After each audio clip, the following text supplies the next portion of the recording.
Hello folks and welcome to the Red Bull Ring. Welcome to the pre-race edition of Paddock Pass for the Austrian Grand Prix 2019. My pockets are full. I was going to say just shoot me from the waist up because you know, it's not professional to wear shorts at the racetrack, and I haven't worn a pair of shorts at a racetrack in 10 years. But I panned down there because my pockets are full with the high SPF. It is 36 degrees. Europe is in the midst of a massive heat wave. Apparently the weather's sort of swirling up from North Africa. Madrid today, over 40 degrees. Parts of Germany and France, over 40 degrees. 36 and a half it was yesterday, I think 36 today. Here, hottest I've experienced at a Grand Prix track, certainly in Europe, in a long time. It may dip a little bit Friday and Saturday, but it's going to be back at about this level on Sunday, which could have a massive bearing on how this weekend pans out, both in terms of how the cars deal with it, how the tyres deal with it, and how the drivers deal with it around this racing circuit. In the middle of the Styrian Alps, it is a stunning place to come and race. Now, let's start off at Williams, because we do read the comments, all of them. And one of them was, oh, why are you always last at Williams? And we said, well, it's always, you know, they're always the last ones. And here we are at the bottom of the paddock, last at the end of the paddock. But rather than finishing with them, we thought we'd start there this week. People also ask us how we choose which driver to put in every week. We try and do 1 week on, 1 week off. But invariably, you have to go with the driver that's given you the best answers. Hi, George. Afternoon, Will. How are you? Very good, and you? Very good. It's hot, isn't it? It is very hot, nice and sweaty, which is lovely. But yeah, a nice weekend again. You guys expecting it to be this hot this weekend, or has it come as something of a surprise to the team? I've no idea. I don't check the weather. Just to arrive and drive. I like that. With that in mind, anything new on the car this weekend? As far as I know, we got some small test items, but nothing major. It'll be realistically another difficult weekend. I said this in France and said it again this weekend. It'll be a number of races before we start seeing some decent progress, so yeah, we've got to be patient. What is that number on the number of races? Do you guys know? I mean, it won't be here, it won't be Silverstone, maybe something in Germany, not 100% sure, but like I said, there's not an exact plan of how we're going to how and when we're going to bring it to the car. We're just obviously trying to bring performance as soon as possible, but like I said, Rome isn't built in a day, and you've got to do these things correctly. And like I said, we're trying to get it as fast as we can. Let's use the building analogy. The building analogy. Okay. You said Rome's not built.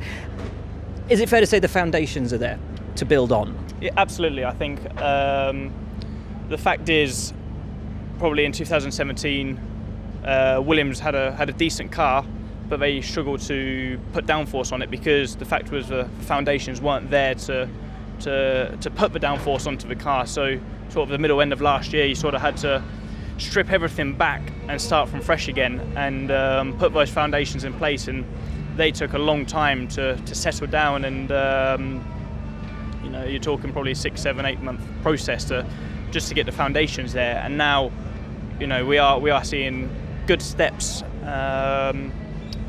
You know, we've seen figures, but we don't know exactly until we get it on the car, because the foundations and the philosophy has changed a lot.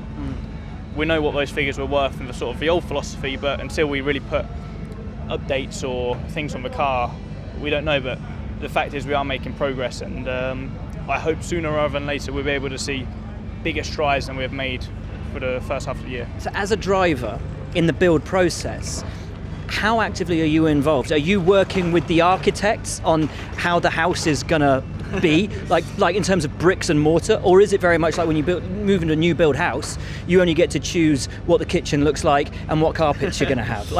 How deeply involved are you in those upgrades, where they're coming from in terms of what you need from the car? In terms of things that I can change, such as sort of the feedback to the car, specific areas we need to focus on, where I believe the most amount of lap time will come, the drivers are massively involved in the direction the team takes. But in terms of those true, pure foundations, that's sort of just the aerodynamicists and the designers. But there's many things that myself and Robert, since driving the car, have said, right, we need to sort that, we need to sort this, we need to do that differently. And we're slowly but surely bringing these things to the car, and I think that's where we can have a bigger impact. So you can look at them and say, don't focus on the kitchen, but I need a bigger study. Pretty much like that. So we got the study, so now we just need the kitchen. Now, it had looked, for all the worlds, like Antonio Giovinazzi was going to have a breakthrough weekend for his debut Formula 1 season last time out at Circuit Paul Ricard. He qualified in the top 10, but he'd needed to use the soft tyre in Q2 to do that, which meant he had to start on the soft, and from that point on, he was always going to be on the worst possible strategy, and so it proved as he hit the cliff, fell off the other side, and from that point was just, always on the back foot for the rest of the race. His teammate, though, Kimi Räikkönen, back in the points, great last lap, that titanic fight with the two Renaults and Lando Norris. Ricciardo, obviously, penalty post-race. Kimi up another position. So, a better weekend than expected for Alfa Romeo, and Kimi on a return to form. For sure it was positive, and obviously we want always more, but it got us in in a fight, and that was enough for us to be up there fighting, and then we got very, okay result. So we'll see how the car works here. Was it an enjoyable race for you in France? Yeah, I don't know, enjoyable. I mean, I had quite a lot pressure all the time from behind, so it's not always the most enjoyable, but it was good fun in the last laps, and it was busy race because they all the time had to look and make sure that we were doing absolutely the right things in few corners to have the speed to hold Hülkenberg behind. So it was not an easy one. Quite an incredibly hot weekend. It looks like it's going to be unseasonably. How much does that affect you as a driver? Is this a physical track? Will the temperatures make it harder? For sure, no, they're not going to help, but I think as what comes to cars and tyres, and it's probably more challenge, so it should be okay. And so to Toro Rosso and to Alex Albon.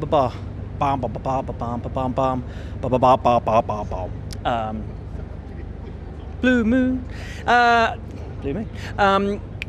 Albon, Toro Rosso, kind of a home race for them, really, part of the Red Bull family.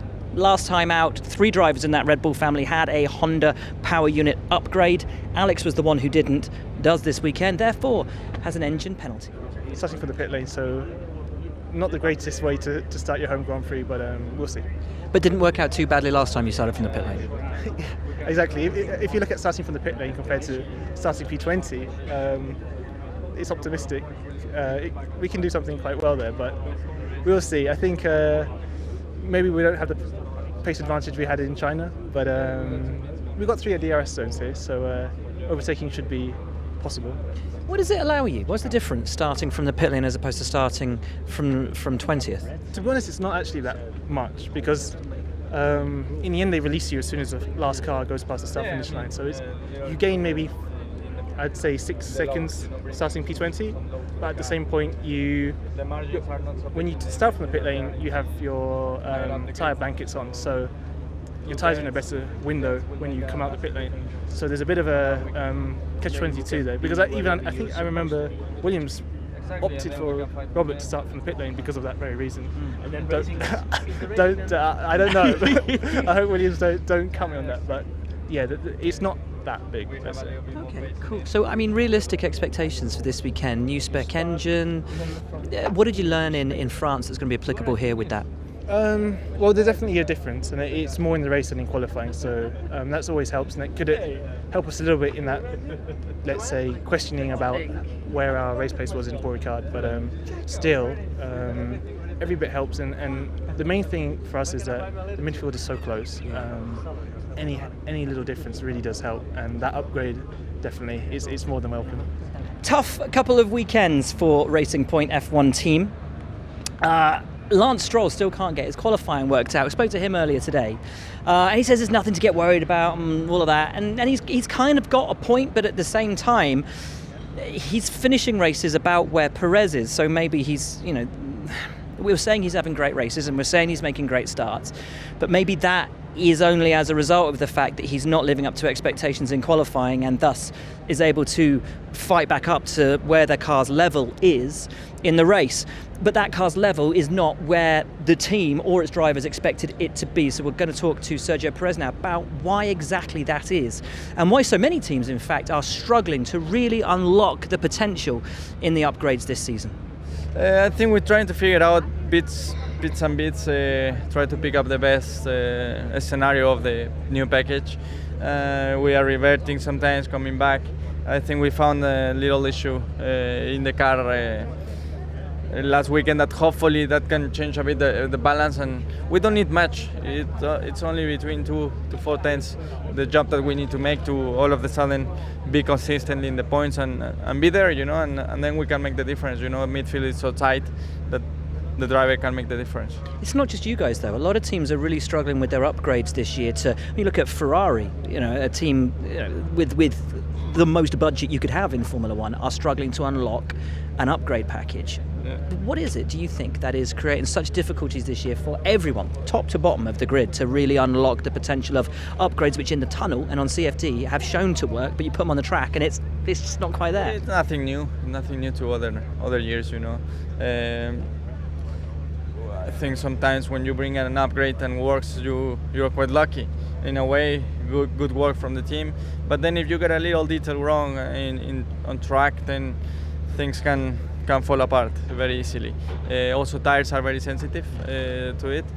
But it's nothing new. It's been the talk of all my career in Formula One. And so to McLaren, who had a fantastic French Grand Prix, unexpected by their rivals, unexpected a little bit by them as well. Talked to Lando Norris earlier today. Now, if you watched F1 Live after the race, having a bit of a joke with Lando about the fact, he lost those couple of positions on the last lap. I thought it was down to tyres because I don't actually have ears during the race. Didn't realise he had that hydraulics issue, which I only found out afterwards, and then felt terrible that I'd had a bit of fun with him about it. But he was good. We spoke about it today, and he just said it was so hard to hang on to the end of the race, and I think a titanic effort from him actually to be able to pull out the result that he did. He's still incredibly self-critical after what he described as his best weekend so far in Formula One. I'd agree with that. He's learning with every weekend and just becoming such a potent force. I'm going to talk to Carlos Sainz though about this weekend as well, about upgrades coming on the car. There is some chat that the team has a new floor, which is a big step forward for the team, has a lot of pace potential in it, potentially somewhere around, I don't know if this is true, half a second. Half a second is a massive gap, so let's wind that back and say a couple of tenths. And if it's more, then even more positive for them. But apparently it's quite overweight, so it's gone back to the factory, to Woking, to see if they can just grind out some of the weight from it. A piece of information that I put to Carlos when we spoke. I don't think that's still here, or it They're still working on it. Weekend. Yeah, I think it's being developed at the factory. Obviously, there's a lot of teams bringing things, I think, for Germany, Silverstone around that time. We are probably one of the teams that we are waiting on bringing our upgrades a bit later than Red Bull Ring, but yeah, we'll wait a bit. Okay. Going to be massively hot this weekend as well. It's going to, isn't it? But it's going to dip and then it's going to go back up again for Sunday. What does that do to the tyres? What does it do to the car? What does it do to you around this kind of a place? We will see. I need to test it. I need to see how Red Bull Ring is at 32 degrees and 60 degrees of track temperature. It's something I think I've never experienced before. So it's a big question mark that we need to test on Friday. Already air cons are not suiting my throat a lot because I have a bit of a sore throat. At least you've got aircon. Most of the guest houses don't. Yeah? Yeah, they're like saunas. Yeah, then you might be struggling there. I have an aircon in my room and in here, and it's just this change of temperature affecting my throat. Good stuff from Carlos, I think, and not denying the fact that floor may be one of those steps for them. Watch this space. Haas have an almighty mountain to climb at the moment in terms of understanding their car. As we've touched on so many weekends this year already, a fast car over one lap, can't unlock it, can't understand it in race trim. Last time out, they thought the pace for the race, but not for qualifying, thought it had turned. Ended up they had neither.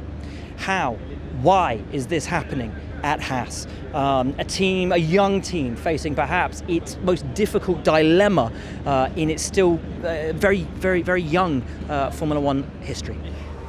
Working hard, trying to understand everything we can, trying to make sure why were we so competitive last year in Ricard and so slow this year, and try to understand everything. So hopefully we can come up with some decent ideas, solutions, and get the car back at the front. How hard is that, though, with limited testing, having to rely with I guess exactly the same processes that you've been relying on from day one this season back at the factory. Yeah, it's hard, and it's hard not to have testing when you need it. But yeah, a lot of ideas, a lot of thoughts going in and trying different things and seeing at the end of the day if we've managed to get back to the front or not. Massively high temperatures today and yesterday. Do you expect it to go on through the weekend? And if so, how will it affect the tyres and how will it affect the drivers? Yeah, it's hot. The summer has arrived and it's nice. I'm actually enjoying it very much. So yeah, we'll see how it goes during the weekend. I think it's going to stay quite warm, but that's good. At least we don't have to think about wearing trousers or putting rain tires on. And so to Renault, who had a very interesting French Grand Prix, a very interesting post-French Grand Prix as well. And as if to accentuate the point that we were discussing right at the top of the show about which interviews we choose to put into the programme, I've actually opted to go with Nico Hülkenberg because it's more interesting and has more information that's actually relevant and pertaining to this weekend. I will, however, tell you what Daniel said, or Prix it anyway. Basically, he's a bit annoyed that he got 2 penalties. He said he could pretty much see the 1 penalty for going off track to overtake Kimi. He saw that one coming because as he went for the move, he was like, I've gone off here, haven't I? The one, though, for the unsafe re-entry and the move with Lando, he's a little bit less sure on, but he said he's not going to change the way he races, still going to go for it, still going to have it every weekend, so not going to change that at all. Cool, Prayseed it, done. On to Nico. Yeah, some good stuff here, I think, from Nico, just about the team this weekend, upgrades, all that.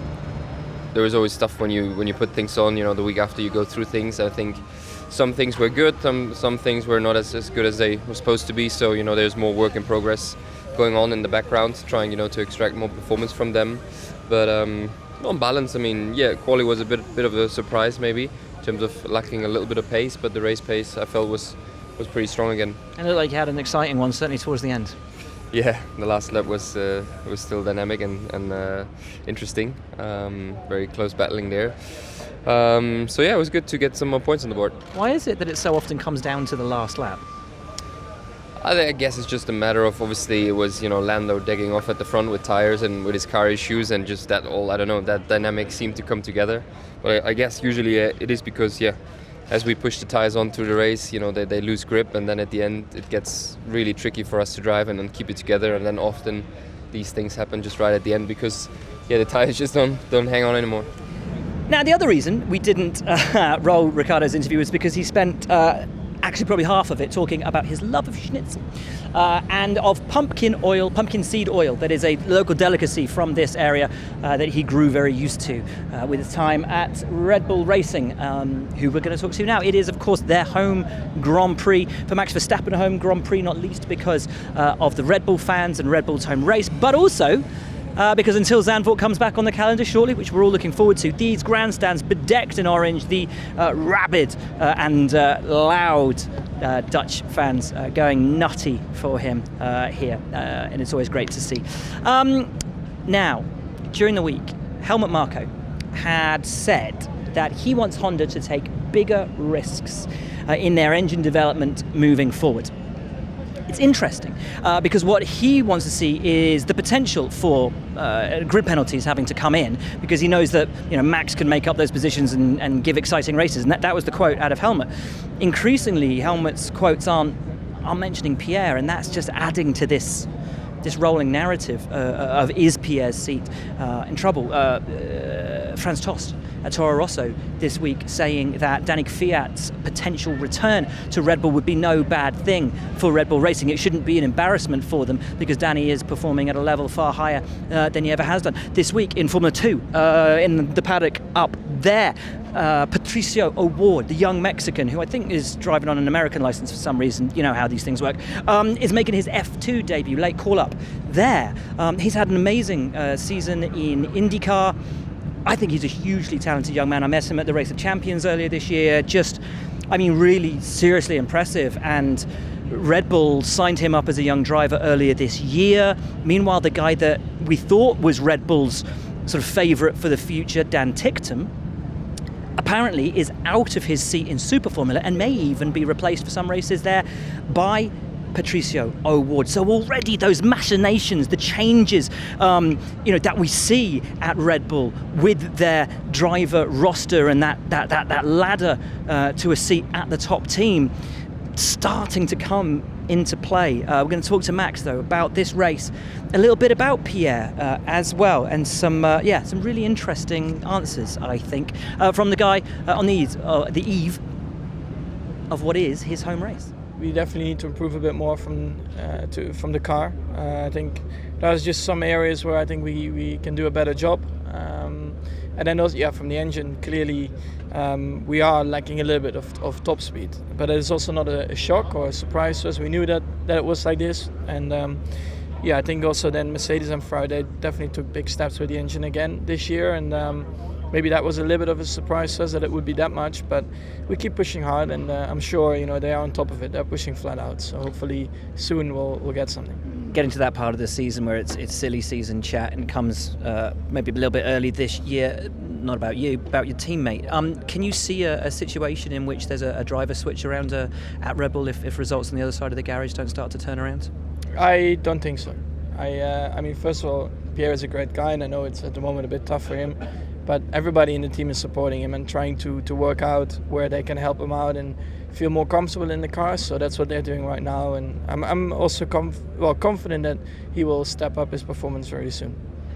An off-colour weekend for Sebastian Vettel last time out in France. Just completely lost his feel with the car in qualifying and never quite pulled it back. But a good weekend for Charles Leclerc. However, a weekend for Ferrari, like so many of the teams that we've spoken to today, where they didn't really get that feel for the upgrades and for what the car was doing. Will this weekend leave them any clearer? I think realistically Mercedes were quite fine front. In Paul Ricard, it was quite difficult for us to do anything to challenge them. So I don't expect us now to be miles ahead here.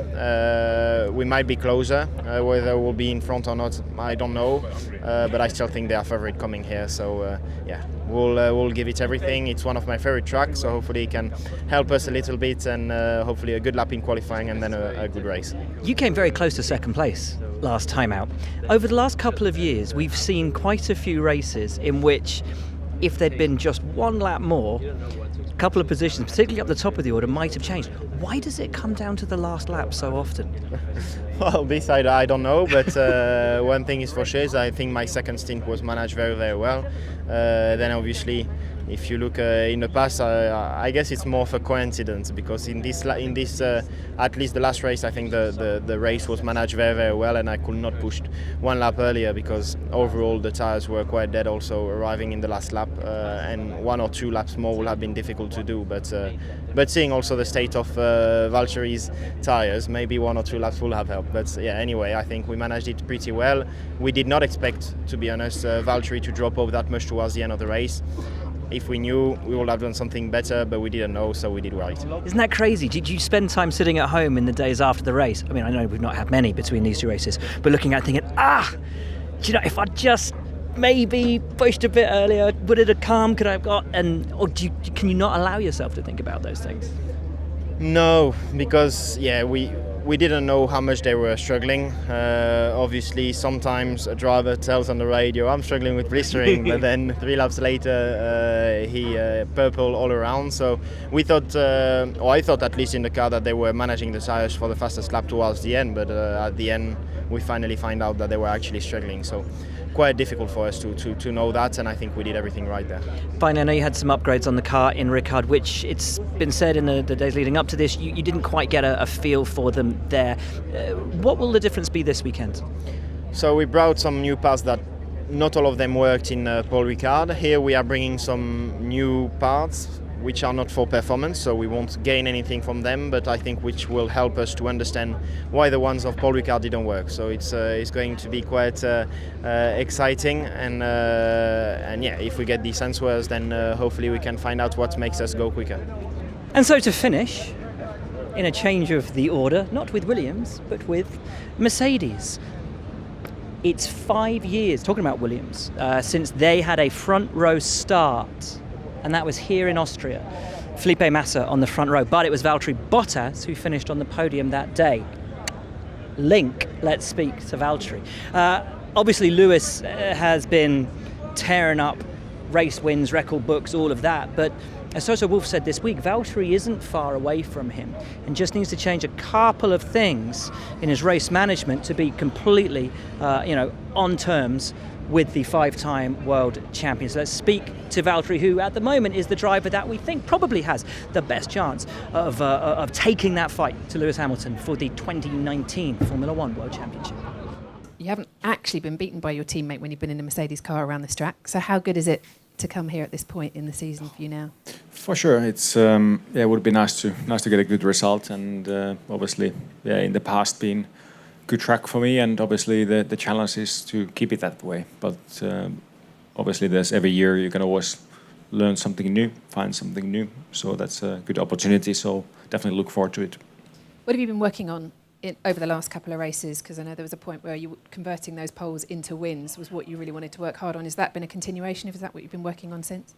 Yeah, for sure. There's been a couple of poles this year for me that I've not been able to turn it into a win. At least I think one or two of them was race starts. So that's been continuing progress, and feel more and more comfortable with those. Obviously, sometimes you do get good ones, sometimes bad ones, and it's all about minimizing the bad ones. And but I've been working a lot on those. So from that side, for sure, there's improvements from the beginning of the year. But first, you need to be on pole. So you need to be focused for Saturday. So that is your lot from Paddock Pass here at the Red Bull Ring for the 2019 Austrian Grand Prix. Memorabilia all around the track. Actually, say memorabilia. Pretty cool memorabilia. Former cars, photos, memories of Nicky, just far and wide around this place.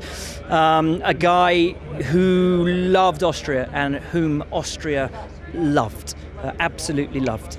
I think probably my favourite interview with Nicky in the Mercedes motorhome at the track, and we talked about him winning here in Austria and what it meant to him, and you could see his eyes just still lit up talking about what that meant for him. A special guy, and a guy whose passing this paddock is, I think, still coming to terms with.